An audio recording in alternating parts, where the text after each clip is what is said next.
Okay. We are here to participate in the panel, Building Lasting Collaborations with the Researchers. So as important as the first impressions are, lasting collaborations with the researchers are indeed the major driver of not only a researcher success, but also cyber infrastructure provider success. So today in this panel, we will discuss the value of such collaboration and how to build them and how to maintain them over the, hopefully a long period of time. So let me start this by introducing myself, and later on I will introduce the panel. So my name is Ana Maria Sokovic. I'm a lead computational scientist at University of Illinois, Chicago. I'm also a chair of Chicago Women in High Performance Computing. I've been in the field of high performance computing for about 14 years. But we are not here to talk much about me and my experience with researchers and supporting here. We are here to learn about our panelists. So let me introduce them.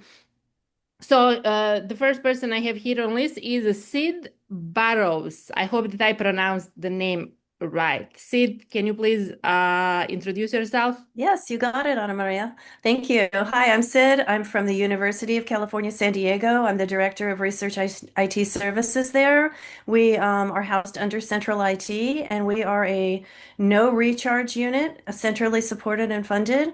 I have about 9 years of non-traditional research facilitation experience coming into this position, meaning we support researchers of all kinds in every discipline on our campus, including health sciences. And we are not a part of an HPC center. So we have a little bit of a different model going on in our program. My academic background is that I have a bachelor's degree in anthropology, master's degree in geospatial science, and my research background is in archaeology, which is what brought me to research facilitation. A fun fact is that I've been involved with Henry Neiman's virtual residency since 2017. Very nice. Thank you so much. Yes, so indeed, the first name that I learned about in the field of high performance computing was indeed him.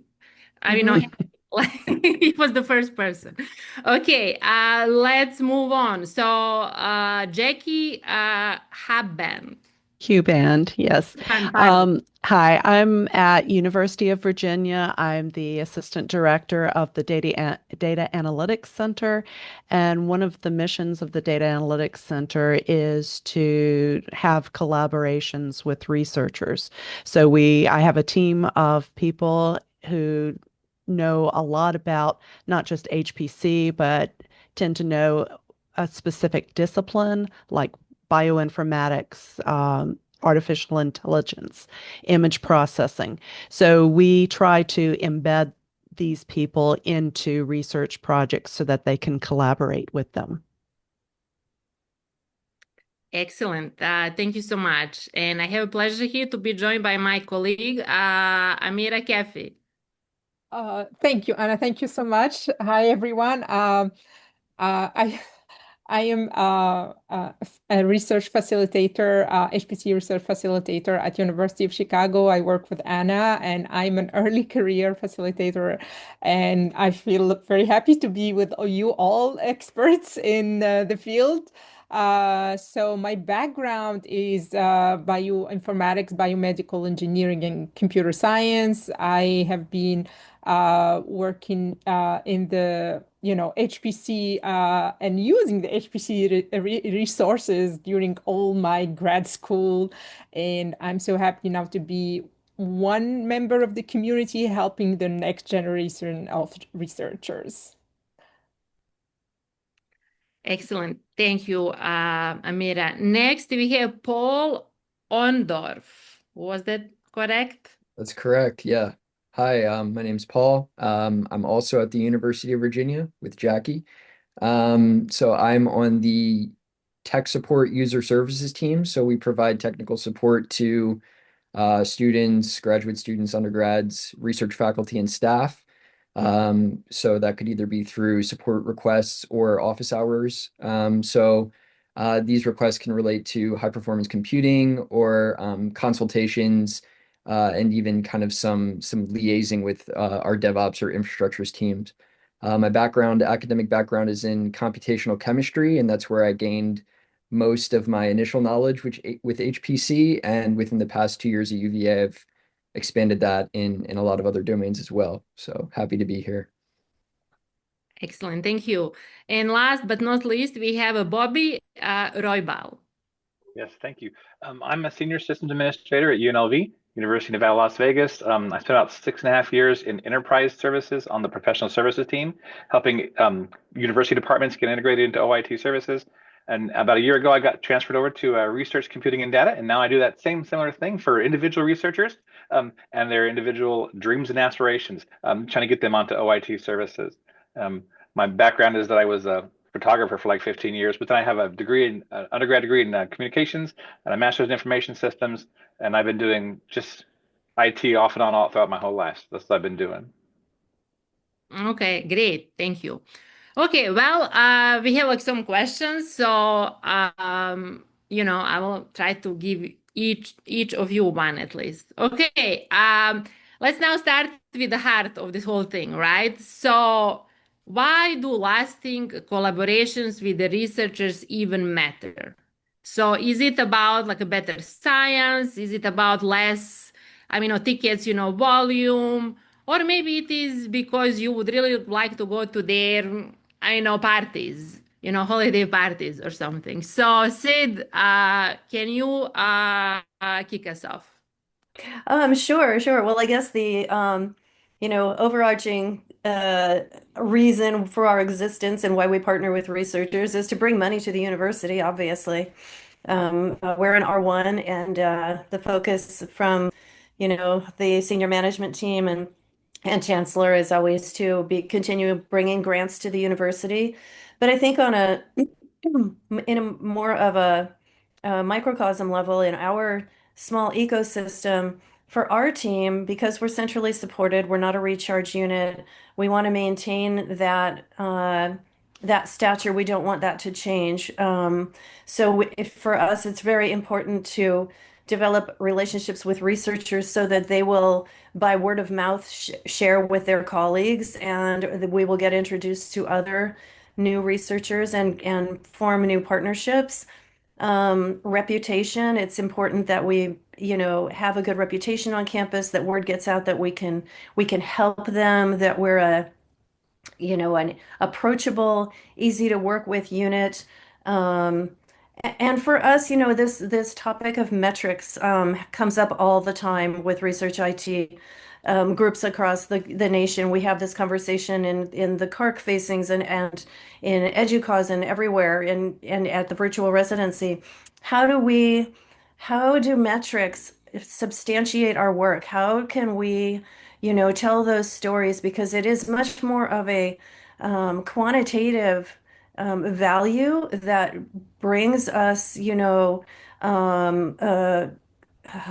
that keeps us relevant on our campus. It's not numbers, Service desk gets, we closed 200 tickets this week, but in research IT, a ticket can mean someone we worked with for 2 minutes, or it can mean someone we worked with for 6 months. And so those metrics are really, really important to us. So the partnerships with and lasting collaborations that we form with researchers on our campus help us tell those stories of bigger successes and bigger endeavors and projects that we're involved in, that we've helped move forward, that would not otherwise have happened. And I think that helps us stay relevant. But it's really about how many researchers we can touch and how many we can help, and getting word out that we're a unit that's here to support them and move their research forward in creative ways, and that we're working in their best interests. Okay, great. Thank you so much for sharing that. That's very insightful. Okay, now I would like one person to tell us about the time you met a researcher early in their journey. Maybe that was just, like a ticket request, right? and you ended up building something long term and something meaningful. So why do you think that connection clicked? Can I have Jackie respond? Sure. One of the first projects I worked on about 14 years ago, the was a microbiologist doing everything on her slow laptop in Excel. And we sat down with her and we said, you can automate this process. And we helped her write our code and our program to do all the things she was doing. She was able to pre-process so much data that then when she got to the analysis stage, she needed to move on to HPC. And then it got to the point where she kept processing more and more data, and she had to learn how to parallelize the code. So we took this one researcher from working on her laptop with an Excel spreadsheet all the way to the point where she was parallelizing code. She was able to get her research done years faster than she was able to. So she was always a great advocate for HPC. And I'd like to add something that Sid was saying to something Sid was saying earlier. You need a faculty advocates. You need research staff advocates because they're the ones who are going to tell the deans and the provost and the VPR that they need HPC in order to get their research done. And that helps sustain HPC. It helps sustain research computing. So I think these lasting relationships can help not only the field of research that they're doing, but our relationship with all of the university.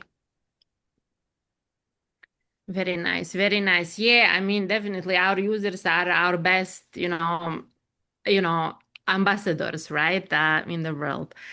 Okay, great. So now, I would like Amira to say, what would you say that are your top two or three ingredients for building a strong and lasting collaboration? Okay, thank you, Anna. Yeah, so okay, you said, I mean, there's a lot of things that, factors that can contribute, but maybe the top, I would say the top three. So, first, every time when I have consultation with any of our users, I would try to understand the research, topic and vision, because a lot of these new users, they are so motivated about their research and their work, and they want to share with you. So being patient and considerate and understand that the science also matters, not only about the code and about the HPC service only. So trying to understand their work, trying to understand their goals is very important for a lasting collaboration. Also, after the consultation, trying to follow up in a timely manner, especially after having onboarding them or having their problem solved. So checking on them and asking, how is everything going?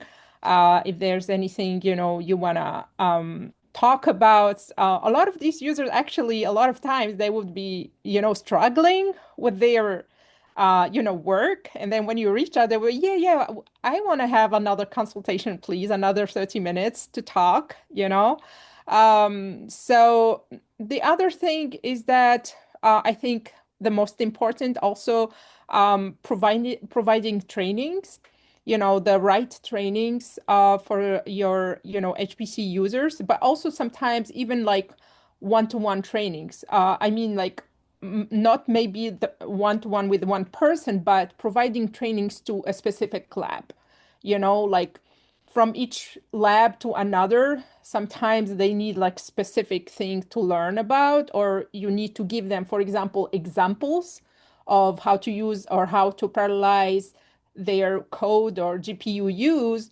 based on example of their domain and their data, so that helps them a lot connect to what you are saying.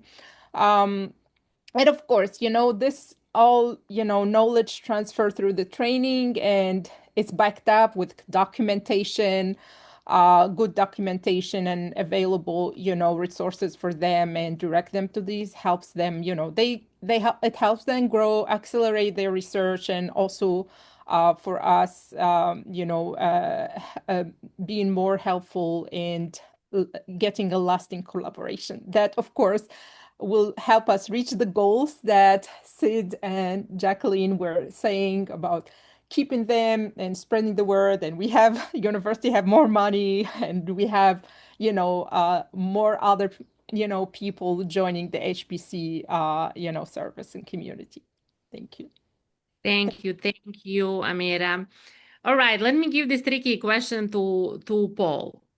So, how do you build something lasting when people like students, and postdocs, they are constantly moving on? Yeah, so I think the interesting thing about the structure in academic setting, for example, here at UVA, is we do have a lot of postdocs, graduate students that are here for, maybe 4 to 6 years, and then they move on to, the next part of their careers. And that leaves kind of empty spaces, or sometimes it might feel like the work that we, or the services and the collaboration that we're providing are transient. So I think the way that I think about it is the information and the collaborations that we're building with them, although it might seem that way, are actually permanent, because what we're teaching them, what we're working on together, is kind of percolating throughout the rest of their research group.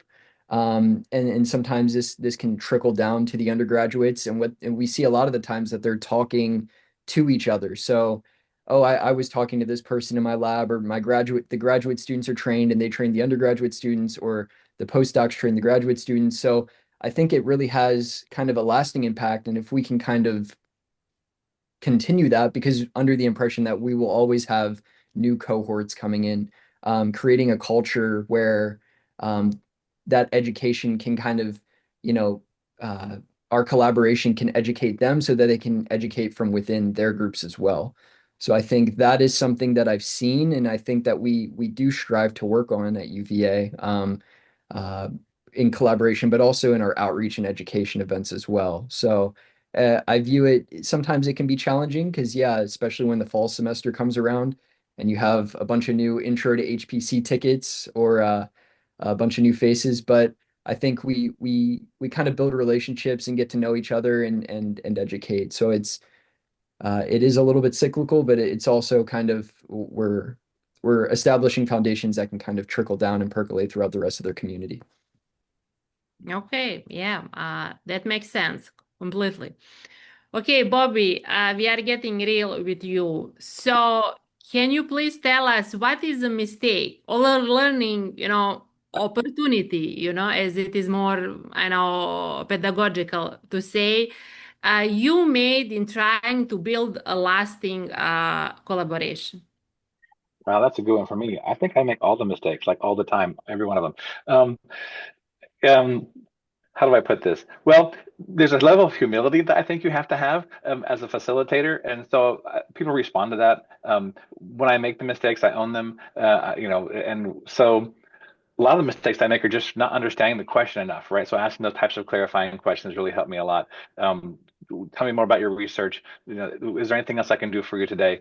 Just kind of reaching into those moments and kind of extracting more information so that my mistakes are less painful for me, have helped me a lot. Gosh, there's some simple things like not notifying of a server reboot to much more complicated things have I done. Where do I start? I think that's more important that you move forward from the mistake. Again, you own it. You apologize where you have to. Say what you're going to do to kind of keep those things from happening again. Some mitigating controls you place in there to prevent that from next time. And people have always been very responsive to that. Oh yeah, I've done that kind of a thing too. No one is impervious to mistakes, so I think it's relatable. And so by kind of just kind of moving through those and moving forward from those. Um, I tell you, it makes them a lot more prone to come to me with their mistakes, knowing that, hey, yeah, we've all done that. Can I get some help? Sure. So that's kind of how I approach that. There's the second part of that question, right? What do I learn from that? Yeah, just that it's okay to make a mistake. That's the main one. Okay, great, great. Thank you so much. Okay, so this question is for, grabs, right? Whoever want to respond it, and it is kind of like the balance this previous question. So, what is one of the smartest things you ever done to help collaboration succeed, right? Maybe even without, realizing, at the time. So it can be, I know, strategic thing you did, accidental, or it could be a simply, stroke, I know, of a genius. So who would like to respond this one? I can take it. Okay, Paul, go on. So it's simple. I think the smartest things, and I think that anybody could do is just having like a fluid channel of communication. I was working on a project, actually under Jackie with a research faculty member, and we were working kind of through a ticket, and we ended up moving off onto Microsoft Teams, where I could include instead of just having them on the ticket, we would work together and we would have a quicker stream of communication, just kind of more dynamic communication. It made more sense. We got things done quicker. And just kind of having that, ability to communicate realistically, like the collaborations are all based around, how much communication we're doing. And I think that, enhancing that was definitely beneficial in that case for me. And it helped progress that project, which there were a lot of hurdles and, being able to have an open communication channel really lowered some of those barriers for us. Okay, great. Thank you. One more question for a grab, and it's sort of about wisdom in, hindsight, so to speak. So if you could go back and give your past self one tip about building a better research collaboration, what it would be? So who would like to respond this one? Oh, I can take this one. For me, I think it's not working in a silo. A lot of times the researcher would tell me what they would need, and I would rush off and I'd be so excited about what it was that I was contributing to their project that I would build some software or help them with something. And then when I presented it back to them, they would say, no, that's not what I meant. That's not what I needed. So I think slowing down and taking time to communicate better with the researcher and making sure that I fully understand what their needs are, that's the advice I would give my older self, younger self. I can chime in on that too, Jackie. I completely agree with what you just said, and some notes I had made to myself were along the same lines. It sounds really funny to say this, but I would be not as quick to jump in and be as eager to be helpful until I had a full understanding and perhaps asked a lot of clarifying questions and learned more about the research. Um, and on another, the flip side of that coin too is that you set expectations very high when you're very quick to respond, and the researchers think, that, oh, well, this is how it's always going to be. But in times of peak activity, that's not how it's always going to be. And I think another mistake I made early on that I wouldn't do again is to introduce too many topics in the same vein as I'm so excited to help you and oh my gosh, look at all the things we can do for you. I might have gone overboard and introduced too many things at once, and all of a sudden you can almost see the paralysis set in and the deer in the headlights look coming back at you. And oh, big mistake. Great, thank you. Thank you so much. Well, thank you all for those thoughtful, honest and candid responses. So I think that we learned that I know collaboration isn't just about shared, infrastructure or shared code, right? it's about shared goals, shared values, relationship, but most of all about being, patient and being, adaptable, right? So at this point, I would love to open the floor and hear from our audience. So I'm done with my portion of questions. So I would like to open the floor for you guys who are here on the call. If you have any specific questions for our, panelists, or would you just like to share your own personal, experience on these topics that we just tackled in this round of questions. So who would like to ask question or share their experience? We have 97 people on the call. There should be a question. And we have until noon. I mean, noon here, in Chicago.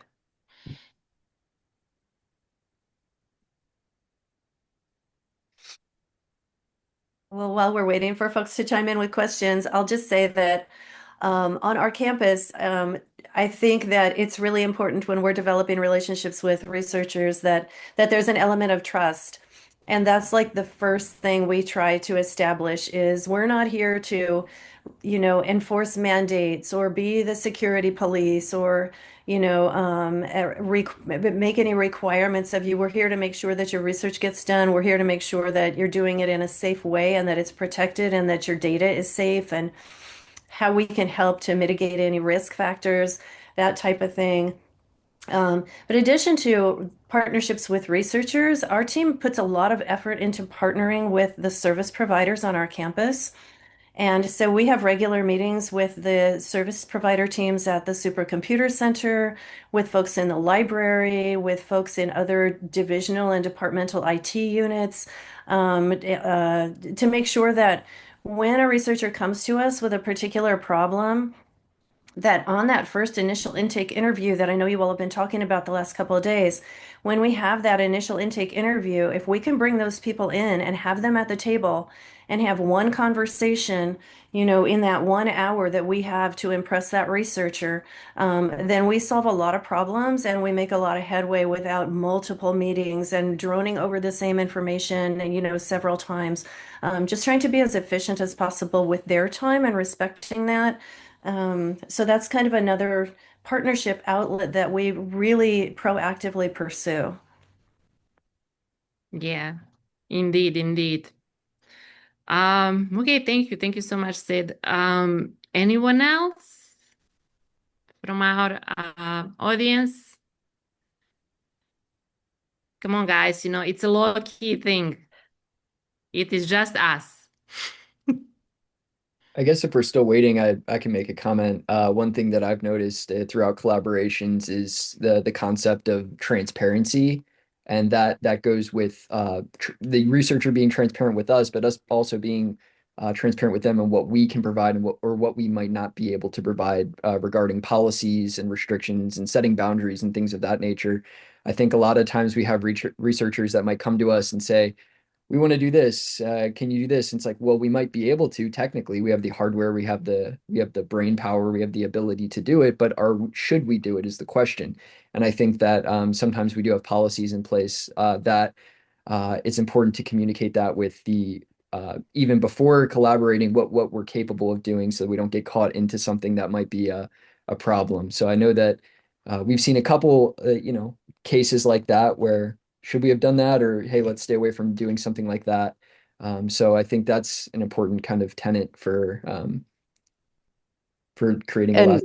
and to follow up on what Paul said, I think as a team, you have to decide ahead of time what your policies are going to be for collaboration. What are the limitations, or what are the lines in the sand where you're not allowed to cross those? Because if you as a team don't have that understanding, it's going to be hard to be transparent with the researcher. And you don't want one person saying, oh, yes, I can do that for you, and another person saying, no, that's against our policy. Yes, indeed. So the basis of any good, relationship is a good boundaries, right? And then, fairness, across the board based on those boundaries too. So that's a great point. Yeah. Do we have anyone from the call still?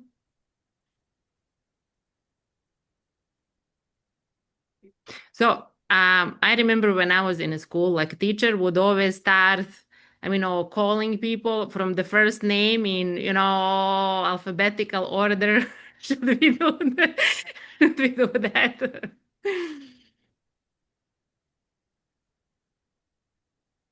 Okay, may I ask you guys, like, what brought you to this field? So this is a question for panelists. So if anyone would like to I answer. and I'll And I'll go ahead and share my story. I was actually tenured faculty at another university, but they didn't have HPC there, and I came to University of Virginia so that I could learn more about HPC. But what really attracted me was at the time we had what we were calling Tiger Team projects, where these were collaborations. And I read some of the post project or the projects that they had done previously, and I was just enthralled because as a faculty, yes, I had research, but I was just focused on this one research topic, and it was starting to get boring to me. And by doing these collaborations, I was able to expand the types of research I was a part of. And I found that very exciting. yeah, I know the Did, feeling. Anna, did you ask for Phil a minute ago? Phil would like to ask a question. Yeah, go ahead. Okay. Well, I teach courses in high performance computing. That's why I'm interested in what goes on. Um, but I have a little story to tell. In my conversion of a user group from a Cray machine to an IBM SB2, now you have to figure out how long ago that was. I had a research person working for the Air Force, and they were modeling a system. Um, it's not classified, but I'll keep it simple. Essentially, it was a very high pressure tank, and when they opened the valve or blew up some explosives or something, a shock wave was supposed to go through this tube and come out. And we moved the code to a parallel machine. And then I said, well, gee, we got some physics going on here. Let's make a movie of what's happening inside of this shock chamber. So they took the grid and they made a file and they made a movie of it. And we showed it to the researcher who had never seen it before. And he said, oh my gosh, the model's wrong. He was going to spend 500,000 hours of computing working with a model that he didn't know was right. So one of the things that users, workers like you should facilitate for the users when they come in is make doggone sure they can see in some way what it is that they're trying to model, whether it's a genome and molecules and DNA floating around, or compressed airflow, or electromagnetic field, or radar signal, or whatever. Get them engaged in visualization so that it's useful to them. I'll stop there. Thank you so much, Mr. Borden. Yeah, thank you so much for sharing that. We do have some questions in the chat. So from Bruce Edelman, what techniques have worked the best in the panelist experience in getting researchers to be aware of facilitation services, and or how was the process of embedding facilitators into research groups initiated, implemented? So this is a question for all of you guys, whoever would like to pick it. I'll start. That's a tough one. We have a very small team. There are six of us, two facilitators and four systems folks. Uh, so we have a campus of 45,000 people, 3,300 researchers. So it's a situation of, if we market and we really try to get our services known widely and broadly, do we even have the human resources to handle everything that would be coming our way? On the other hand, we do want researchers to know that we're here so we can help them. Again, in all disciplines, we work with arts and humanities and computer science and health sciences, medicine, etc. So it's tricky. There's a balance, right? And we haven't yet reached that tipping point to where we've had to, uh, really plead for additional human resources, which would be extremely difficult right now in this budget climate, where there's a hiring freeze in place, um, and yet at the same time, researchers are in more dire of a need for affordable services and resources and technologies because their budgets too have been affected. So we're trying to be creative and work with more people and yeah, that's tough. It really is a tightrope walk. Okay, thank you. Thank you. I just want to say one thing too, is that that's a great question because we find ourselves exactly there. UNLV is a much larger institution, but a lot of this research has been done kind of in silos. And so central IT has not been involved with a lot of the decisions that have led this far. And so we're finding how do we develop those relationships with researchers as being a key element. And so some of those suggestions, I actually wrote that initiated, implemented research groups. I'm gonna do that one. But that's how do we get involved with more research groups? That's exactly the kind of challenges that we face, right, as research facilitators. So I'm a system administrator, so my role is a little more technical. But since we're small, right? Since we don't have research facilitators, I'm doing both. And so that's the chicken before the egg, right? Do you get the funding first and then the resources, or do you have the resources and then you chase the funding? So we're in that very neat dynamic ourselves. It's a interesting puzzle. Yeah, I can chime in too. I see Jackie mentioned that UVA, we have our exhibition events and we answer questions. We also have partnered with departments like or the School of Arts and Sciences or engineering and have held outreach events that are hosted through them as well and had a RC presence. So having user services members there to talk and educate, maybe some of the new graduate or undergraduate students and just let them know of who we are, what we do, how we can support them and things like that. So Um, okay, thank you. We have some more questions in the chat. So this is from Jeho Park. I hope I pronounced that well. Sid already answered one of his questions, and this other question is about policy that we also mentioned a couple of minutes ago. So do you have any policy on the level of services with the other IT service provider? For example, for a different level of services like system level services, user onboarding, more in-depth HPC service for computation. Do you have a set of service agreements with the other IT service constituents? I'll start. Yes and no. In some cases, we do have actually formal agreements. For instance, we have a brokering partnership with the San Diego Supercomputer Center. They sell 200 terabyte bricks of Cumulo storage to their customers. That's the smallest they will sell. Many of our researchers need 10 terabytes. They don't need 200.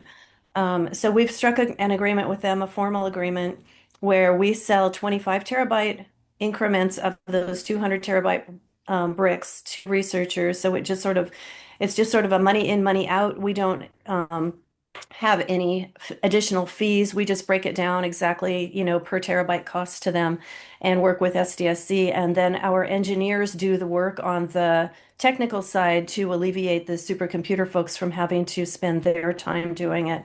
So that's an example of a formal agreement we have. Right now, we're in the midst of developing a partnership with the School of Physical Sciences IT people. So it would involve School of Physical Sciences, Research IT, and the Office of Engineering Computing. And how we're dividing up the work there is really interesting because the um, the School of Physical Sciences has a data center that supports work that's being done in medicine, work that's being done in engineering, work that's being done in physics and biochemistry. So there are all kinds of things going on there with interdisciplinary work, which often involves protected data and adds a lot of complexity to the support that's needed. So we're working on developing a formal support agreement there, where School of Physical Sciences people are working on the hardware and the racks, and they're supporting the ongoing maintenance of the machines. Research IT is working with the researchers to identify workflows and technologies and procedures that can enable their work to be done more efficiently. And Office of Engineering Computing is providing the administrative support. So we've had a couple of cases come in already that have been kind of puzzling, like, well, who does this go to? Whose swim lane is this, amongst the three of us? So that's going to be one, it's going to take a few months to sort it out and make sure that we really are all on the same page. And then otherwise on our campus, we have a lot of just informal partnerships, with the library, with our partners in software carpentry licensing, with, folks in other areas, social sciences, for instance. And we have the Scripps Institution of Oceanography on our campus, and they have a local IT department that we work with. So those are more informal kind of influx, when you need us, bring us in. How can we help you? Who can we engage kind of thing. Okay, thank you. Thank you so much. See, then, I have somewhat personally maybe related question. So do any of you charge for any consultation services with researchers, or do you plan to do that, especially, in this climate, with the budget, funding and Yes. And this has been debated we've spent many hours debating it because we have to figure out what is the cutoff point where the consultation or the collaboration that we provide has no cost versus when do we start charging. And we've narrowed it down to a percentage of effort. So once we get beyond a certain amount of effort on the project that we're working on, we have to say that we can no longer provide that service free of charge, that they need to write us into a grant or find some funding to pay for us. And as the assistant director of the Data Analytics Center, I did have some initial funds where I could give awards to people so that they could pay for our services. But those are going to be going away, and we do need to try to get written into grants. And this, with the federal funding, this is a very bad time to try to get written into grants. yeah, indeed, indeed. We have a question from Shuba Koop. It is actually the same question I had, or we are struggling with at the theme, how to go about this. So it says, what strategies these facilitators use to encourage researchers to transition their workloads from CPU-based to GPU-based computing?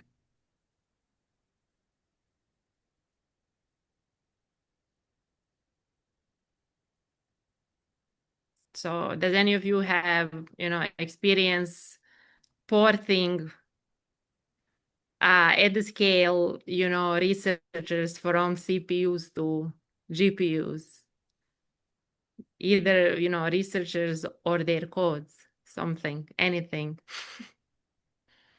And I responded in the chat. We have the opposite problem. We have a limited number of GPUs, and so many people are using our GPUs that we're starting to look at, are their codes actually using the GPU devices on these nodes? And we are in the process of putting together a policy where we might start kicking people off of the GPU nodes if they're not using the GPU devices. So they have found the GPUs themselves. Mm-hmm. Interesting. We at the team are also experiencing problem because we have some resources that are free, right? And that are for the people who are just starting research and stuff. So many people sign for our resources, and they never use it almost, or they use it very little, right? So like free things are taken for granted. I wonder, do you have any experience like that? And what are the strategies that you use, like to, motivate people like to use a system more?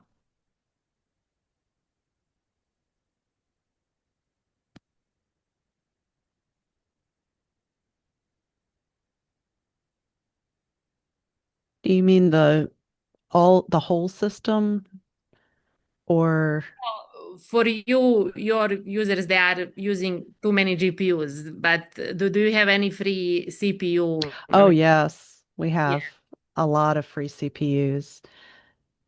And in the past, we've had problems where people tend to be ignorant about the system, where for example, they used to think that if they just ran on the HPC system, the code would automatically parallelize itself. So they couldn't understand why it was taking just as long running on the HPC system as on their laptops. So we'd have to train them. And I think we're at this point right now with GPUs where a lot of them think if they just run on a GPU node, everything will take care of itself.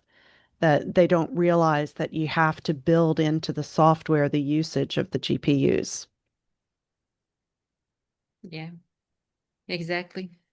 Anyone else to pitch in on this question?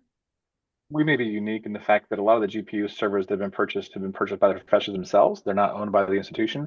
So the professors themselves, they know what they have and they write their jobs accordingly. We're not really involved in those, but we are in the process of trying to explore how we can do like a condo model where we buy stuff at the university scale and professors use those individually. But we haven't gotten there yet. That's our forward future stuff for us.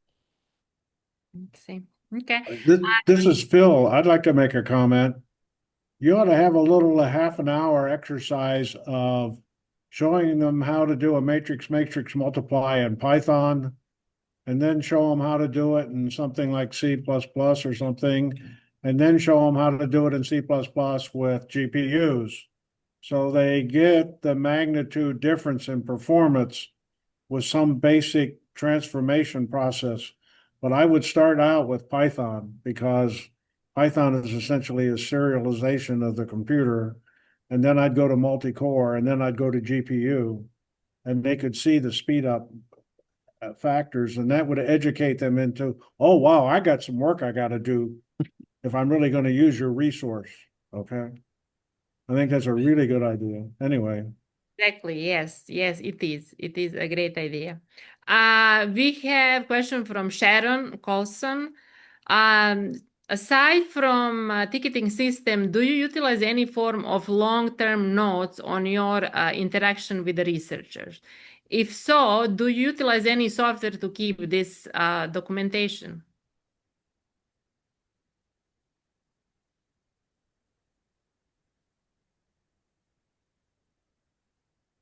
I see that some folks responded already to that, but maybe if you would like to, uh, elaborate more on that.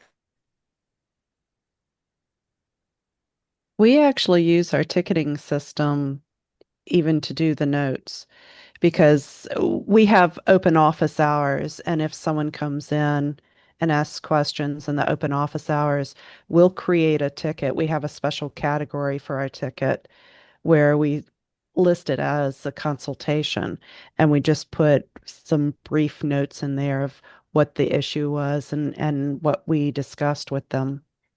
Yeah, that is great. Do you mind sharing what is that ticketing system? Like, what is the name of it? We're using Jira by Atlassian.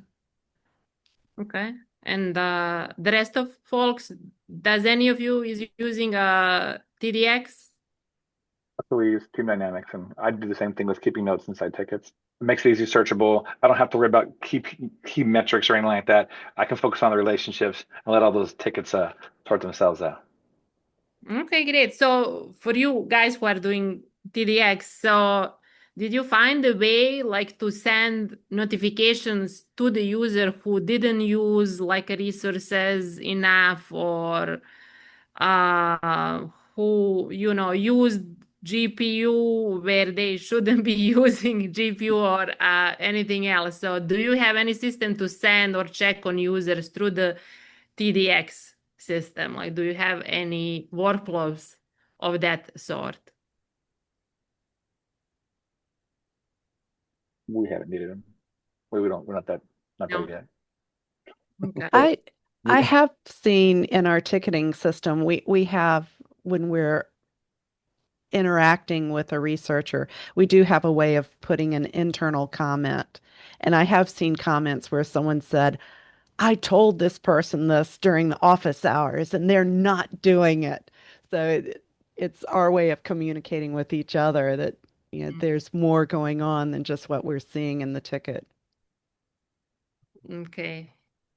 It's funny that you brought up not using the GPUs or maybe, using certain types of hardware. We've recently had the problem, our systems engineers have found that a lot of the GPUs are underutilized, and we see a lot of people using the GPUs, and they're only utilized at like 5-10%, and they're using like the big ones too. So I mean, it's taking a heavy load off the system that could be, utilized better somewhere else.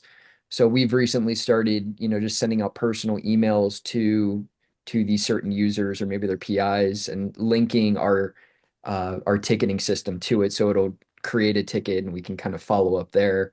But that's kind of a newer problem we've been facing. Yeah. I have a question now.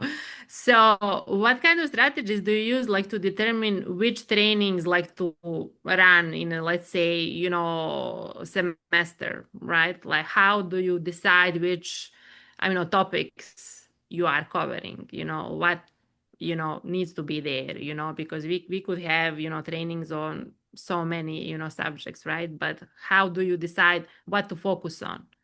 And how do you measure your, success with these, trainings? I can start. So we have kind of like a core curriculum, I guess you could say, for intro to HPC. We run that weekly. But every semester we run kind of like an introduction to Slurm, introduction to the command line. And those tend to be the most popular and the most well attended, I think, especially because every semester you have a new group of people coming in. Um, we have surveys that we send out, whether it's inside of the workshop session itself or in general to the greater research community, asking them what type of content are you interested in learning about, whether it's containerization, deep learning, machine learning, bioinformatics, stuff like that. So um, now the success with the surveys is another part of the problem, but Oh, yeah. that's what we do. We've been trying to find some ways around that by sending the surveys out in the Zoom session, having them try to complete it during like a little intermission.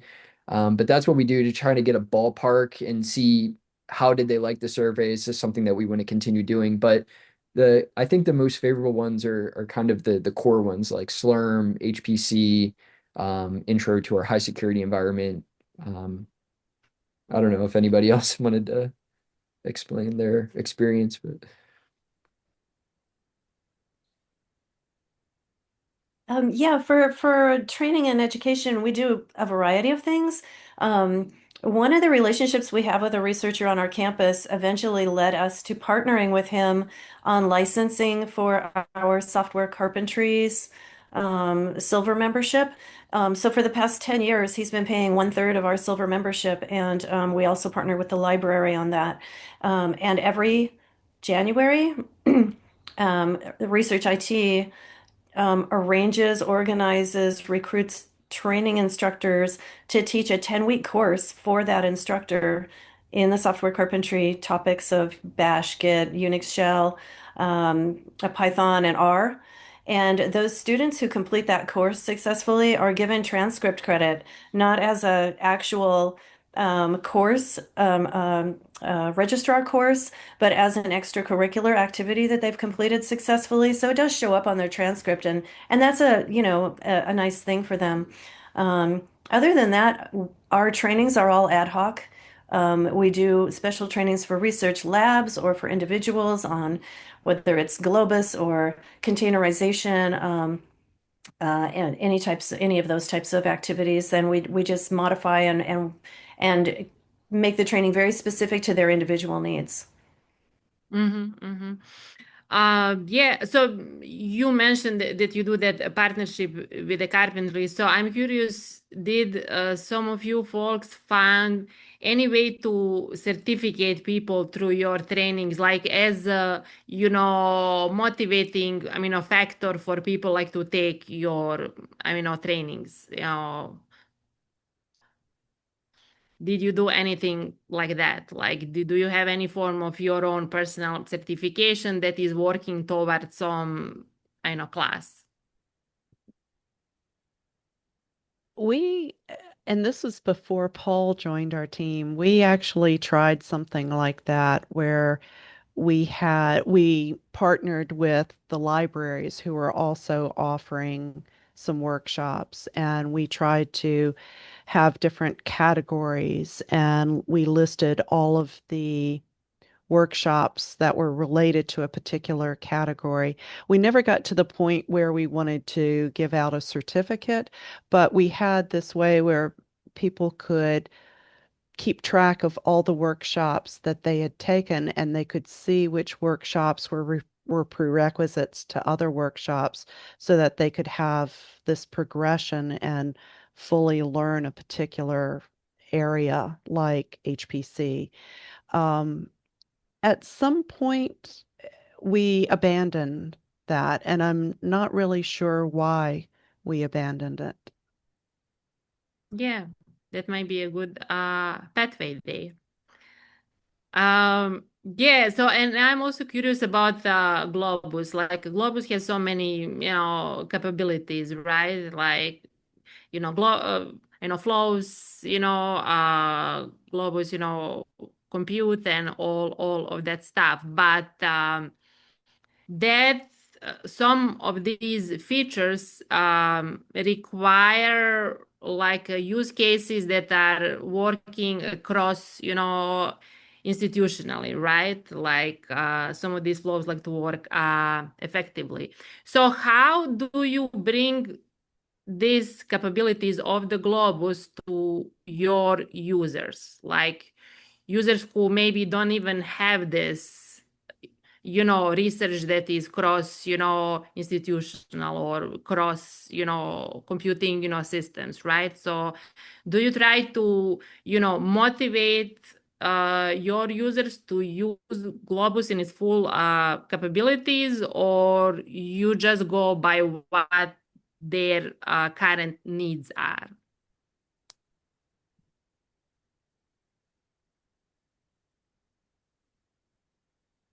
With our high security system, they're required to use Globus. That's the only approved way of moving sensitive data onto the system.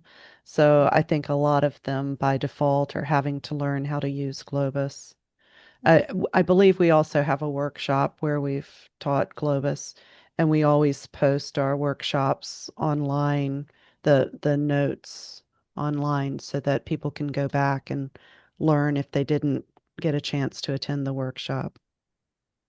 One other thing that we're doing, I think especially for the Globus workshop, is creating videos.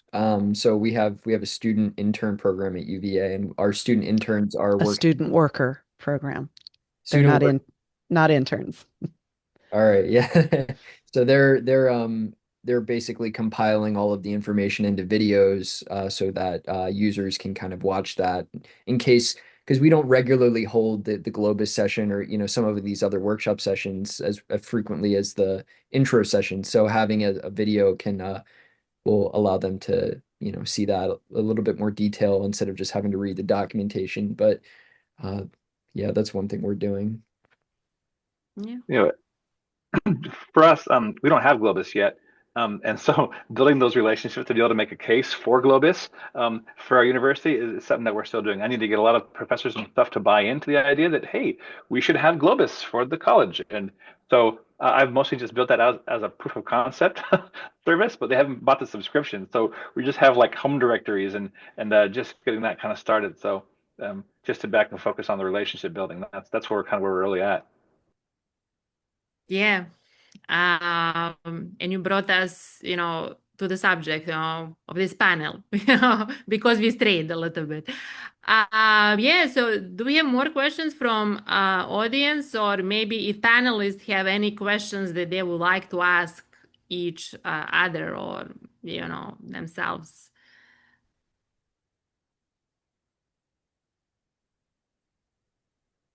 I'd just say to Bobby's point about Globus, yeah, we had a bit of a struggle getting, adoption underway. It took us many, many months, maybe even into a year or two.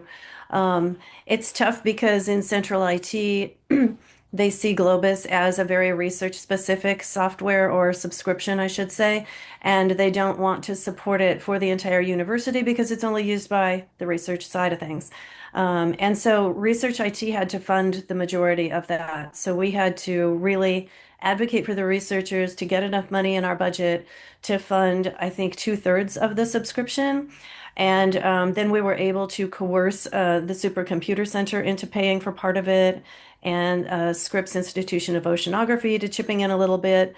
And it's tough, particularly now, again, in the budget situation we find ourselves in. Our proposed budget for the new year is being highly scrutinized, and they're saying, well, how come you're paying so much for this Globus subscription when only so many people are using it?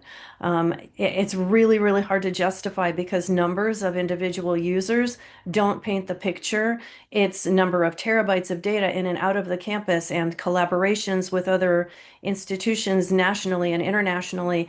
And those are the kind of stories that are hard to communicate to the budget approvers in our senior management team that are, going to make a case for us and help us continue to offer that service. And, right now our health sciences opted out of their kind of chunk of paying for the subscription, and Research IT had to pick that up in order to keep it operational. And so we're still supporting the health sciences users, but there's now going to be a lot of conversation about how can this be sustainable. So I feel your pain there as you're kind of on the verge of entering into the Globus world. Well, and I think that's part too is like we have to really create an environment where the researchers are advocate for the technology they want to use, right? So it's like we really use Globus. It's important to us. Let's work with our research IT to help that happen. So by developing those relationships and getting those people to advocate for the technology they use, then we can give it to them, right? Because I would love nothing more than to provide Globus for the university. But somebody has to want it and somebody has to be prepared to use it. So that's kind of where we're at right now with all of our development. Yep, you know it. I Yeah, see yeah. Grigory's question about how do you track the Globus use. There's actually reporting features in Globus that give us a lot of granular detail. We can identify every user and email address associated with the user to reach out, and then we have to do a little bit of triage on that data to identify the department that they're in on our campus. But it is possible, and we've been tracking that pretty carefully lately because of this situation we find ourselves in. Yeah. No. No. No. Bawi mana apa saja? I, Kalau begini. okay, I will need to mute.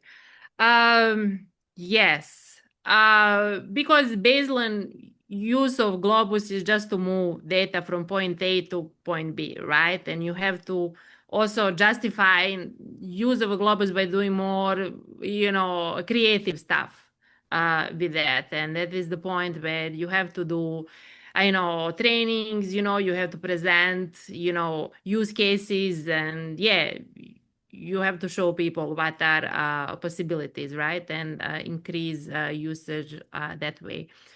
Any other questions from the audience? Audience is pretty quiet today. Why is that?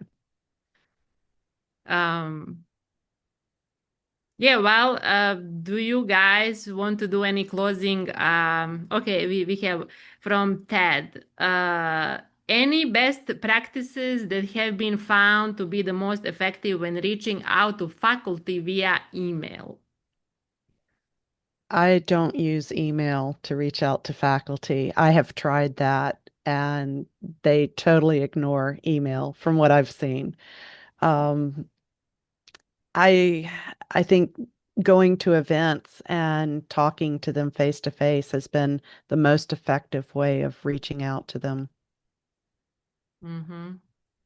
Yeah. I still use email. I do use email, and they respond. I think that historically no one's ever sent them an email from us, so they're like, "What is this?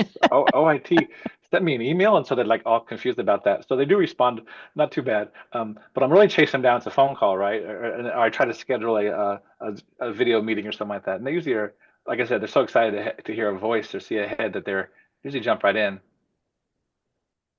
I guess scare tactics is not the best answer. But I agree with Jackie and Bobby that I think, if building a relationship with them, getting to know them, maybe, seeing them at an event, even if it's, in their department, can help kind of, increase the reactivity towards you. Mm-hmm. And it could be the emails that I send out, because I'm asking them to volunteer to do stuff like judge posters, and could be that's why they're ignoring my emails. Then you got to break through the noise, right? That's what it is. How do you break through the junk of all they've got so far, right? Yeah. So I also have a question. So guys, did you have experience building a relationship with a particular research group, like a tailoring, support by the group needs, and how, effective did you find that? Well, we had a situation where I got a ticket from one of our labs. They just wanted to use RedCap, and they wanted to put HIPAA information inside RedCap because that was how they use it for their medical thing. But the instance that was governed by another entity wouldn't allow that. And so I didn't even realize even know what RedCap was at the time. I'm like, sure, I can build that for you. And then I got into this whole year worth of legal review, and then it turned into a HIPAA compliant stuff, and now it's an engineered, architected solution up in AWS that's HIPAA compliant and all that stuff. But the university now has a new tool, and it really kind of went off really well. Well, not just one person, almost instantly, as soon as they said, "Oh, you're having a HIPAA compliant RedCap," and then everybody wanted a part of it, right? So it's been really neat to see that grow, and now it's something I have to maintain. So that's good. You do good work, and then you get more work. That's how it works. Yeah, Yeah. Anna Maria, we absolutely do that. In fact, we're engaging with a research group right now in medicine. They've just recently had their grant funding cut on a big project that they were heavily invested in with systems in the supercomputer center that they can no longer pay for. So we're working very closely with them to write grants to Access and NAIR, hoping to get resources for them to move their work over to those national resources. So we're helping them with boilerplate verbiage and grant writing and proposal submission assistance, and kind of also giving them an overview about the types of systems that are available so that they can choose, appropriate platforms to migrate their work to. When those types of engagements, we're probably in it for the long haul until they're really settled and have, found something that's tried and true, and feel comfortable with the environments. Great. Thank In you. in terms of collaborations, I've had the most success with places like the School of Commerce and the School of Medicine. No success with the School of Engineering because they have the grad students who can figure out how to do all of this stuff on their own. Whereas School of Commerce and School of Medicine are more focused on the questions, the research questions they're trying to answer, and they don't have the expertise with using compute resources to answer those questions. So we're able to bring them some skills that they don't have in-house. And just being able to show them what skills we can bring to them has been the most successful for collaborations. Yeah, that makes sense completely. It's similar here. Yeah, okay, so we have 5 more minutes to go. Would you like guys to make any closing remarks or some best tips from your career to share with this, audience?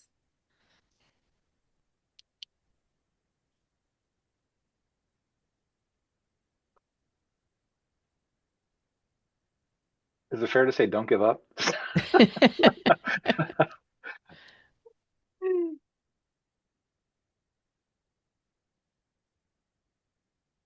Yeah.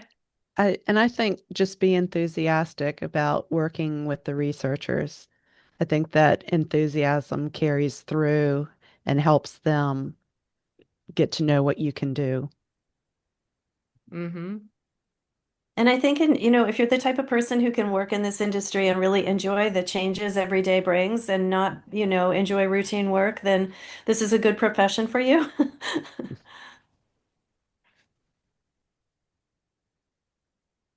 So I see Nabil has his hand up. Can you hear me? Yes. Yeah, I would like to add just to use AI tools heavily before you ask for help, because usually you can figure it out using ChatGPT most of the time if you use very detailed context and many, trials. You try multiple time and very detailed context. Usually, really you can figure it out by yourself, then you can escalate it later on, which help the load and support team and other people. So this is my suggestion.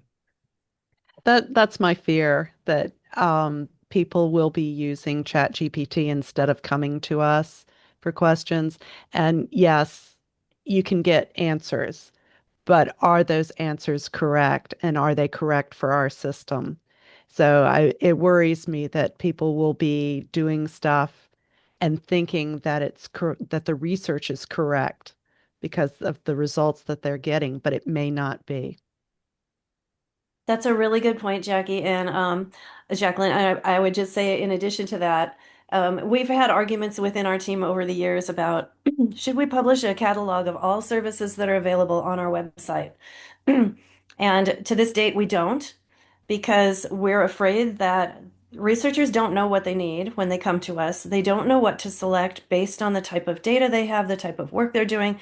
And the chances of them choosing the wrong thing and coming back to us saying, but hey, you had this on your website and I chose to use it and now I'm in this world of hurt.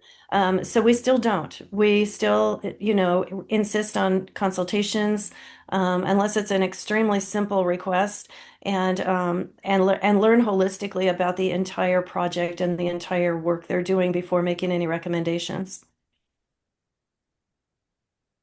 Yeah, I don't know if you guys are, yeah, I mean, those are facts. Did you have a chance to read this paper, the new paper from, MIT about effects of ChatGPT on your brain, and the cognitive depth it creates, and they found out that 83% of ChatGPT users could not, recall what they wrote from Chat GPT, like, few minutes before that, right? So I mean, it's a scary paper, but yeah.